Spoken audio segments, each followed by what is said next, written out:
राष्ट्रपति द्रौपदी मुर्मू 2 दिवसीय गोरखपुर दौरे पर हैं, जहां उनका स्वागत प्रदेश के मुख्यमंत्री योगी आदित्यनाथ, राज्यपाल आनंदीबेन पटेल समेत कई नेताओं ने किया। जिसके बाद वे गोरखपुर एम्स के दीक्षांत समारोह में शामिल हुई, जहां उन्होंने कार्यक्रम को संबोधित किया और छात्राओं को संदेश दिया। साथ ही कार्यक्रम में शामिल मेडिकल संस्था से जुड़े लोगों से अपील भी की और मरीज और डॉक्टर के बीच अच्छे संबंध बनाने की सीख देने को कहा।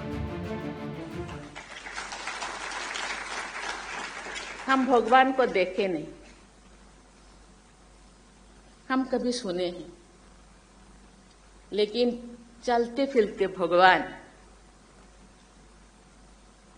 जिसके कदमों के नीचे अपने मरीजों को फेंक देते हैं कि डॉक्टर साहब इसको बचाओ, उनके पास कुछ आर्थिक व्यवस्था है कि नहीं, उनके पास कुछ है कि नहीं, आपको सोचना पड़ेगा और उसको जिंदगी को बचाना पड़ेगा। यही मानवता है, यही डॉक्टर है।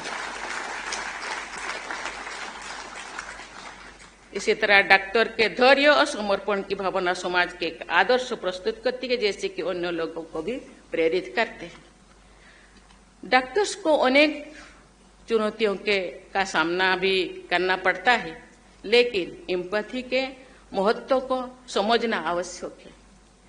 मैं मेडिकल एजुकेशन से जुड़े सभी हितधारकों से भी अपील करूंगी कि भावी डॉक्टर्स को शुरुआत से ही एक ऐसा इकोसिस्टम प्रदान किया जाए जिसमें वे अपने कौशल के साथ साथ doctor patients communication, role of empathy in healing और ट्रस्ट बिल्डिंग जैसे विषयों के बारे में भी जाने और अपनी कार्यशैली में को अपनाएं। इस दौरान प्रदेश के मुखिया योगी आदित्यनाथ ने भी कार्यक्रम को संबोधित किया और विद्यार्थियों को अधिक से अधिक शोध करने को कहा, जिससे वो और अधिक कुशल हो सके। कि विकसित भारत की संकल्पना को पूरा करना है तो हमें समर्थ भारत बनाना होगा। समर्थ भारत के लिए स्वस्थ भारत बनाना होगा और स्वस्थ भारत के लिए हमें अपनी हेल्थ केयर को, वह प्राथमिक स्तर की हो या फिर सुपर स्पेशलिटी की सुविधा का हो, उसको एक बेहतरीन केंद्र के रूप में उपलब्ध कराना होगा।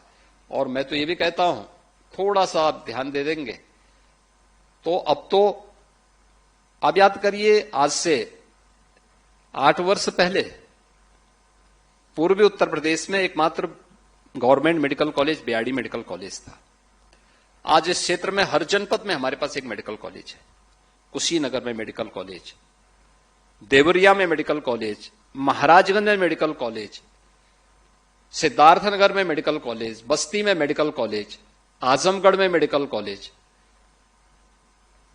बलरामपुर में मेडिकल कॉलेज होने जा रहा है, गोंडा में मेडिकल कॉलेज प्रारंभ हो चुका है, बहराइच में प्रारंभ हो चुका है, अयोध्या में प्रारंभ हो चुका है, अंबेडकर नगर में प्रारंभ हो चुका है, सुल्तानपुर, प्रतापगढ़, गाजीपुर, जौनपुर, चंदौली, यानी इन सभी जनपदों में मेडिकल कॉलेज हमारे प्रारंभ हो चुके हैं। बलिया में हम नया मेडिकल कॉलेज बनाने जा रहे हैं।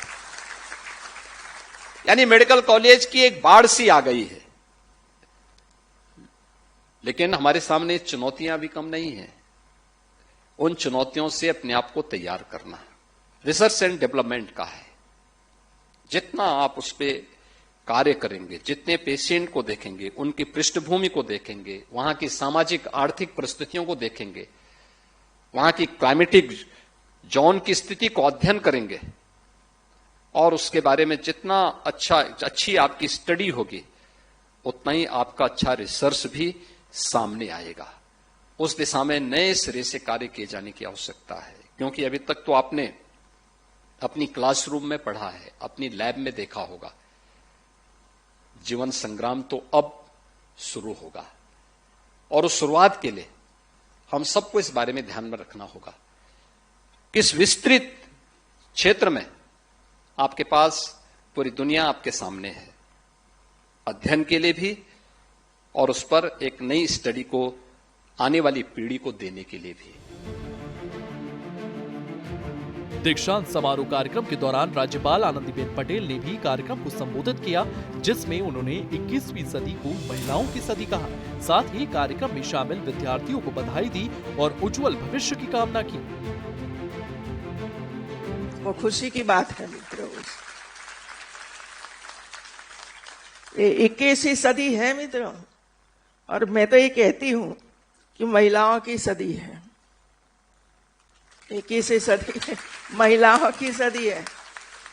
जहां भी मैं जाती हूँ दीक्षांत समारोह में, वहां 100 लोगों को अवार्ड देना होता है, 80 बेटियां लाइन में खड़ी हो जाती है और 20, और इसी वजह से हमारे जो रिसर्चर है उसको हमेशा कहती हूँ, रिसर्च तो करो, लड़कियां क्यों आगे चल रही हैं, आप क्यों पीछे पड़ रहे हो, कारण क्या है उस। तो ऐसी स्थिति बन चुकी है मित्रों, और हमें आगे जाना है।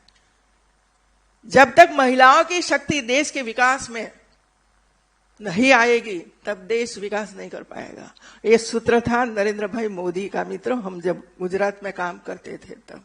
गौरतलब है कि गोरखपुर में एम्स लाने में बड़ा योगदान सीएम योगी आदित्यनाथ को जाता है, जिनके शासनकाल में एम्स के बहुप्रतीक्षित मांग को पूरा किया गया, जिसकी सौगात प्रधानमंत्री नरेंद्र मोदी ने दी। ब्यूरो रिपोर्ट, सूर्य समाचार।